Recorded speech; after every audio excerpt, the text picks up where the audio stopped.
আজকে আবারও চলে আসলাম আপনাদের মাঝে নতুন একটি ভিডিও নিয়ে। আশা করি আপনারা দেখবেন এবং বুঝতে পারবেন। যেমন আপনারা যদি আপনারা যদি বাইক কিনতে চান তাইলে আপনারা এই ভিডিও দেখলে বুঝতে পারবেন কোন বাইক আপনার জন্য পারফেক্ট হবে। আশা করি আপনারা এই ভিডিও দেখলে আপনারা বুঝতে পারবেন। শুরুতে আমি 4বি নিয়ে আসবো। তারপরে আপনাদের সামনে আবারও নিয়ে আসবো এসএফকে। যাই হোক 4বি হচ্ছে এমন একটি বাইক যা আপনারা দেখলেই বুঝতে পারবেন।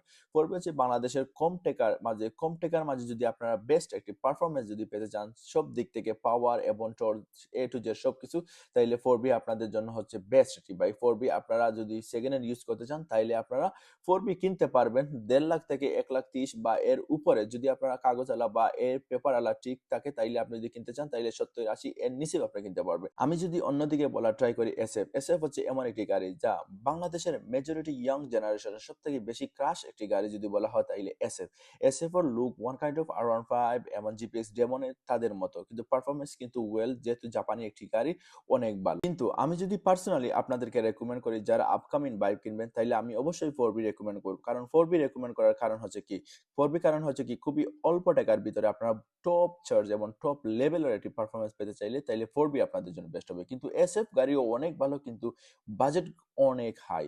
তাই আপনারা ডিসাইড করেন আপনারা কে কোনটা নিবেন, অবশ্যই কমেন্টে জানাবেন, তাইলে আপনারা বুঝতে পারবো আপনারা কি গাড়ি আপনাদের চয়েস আছে।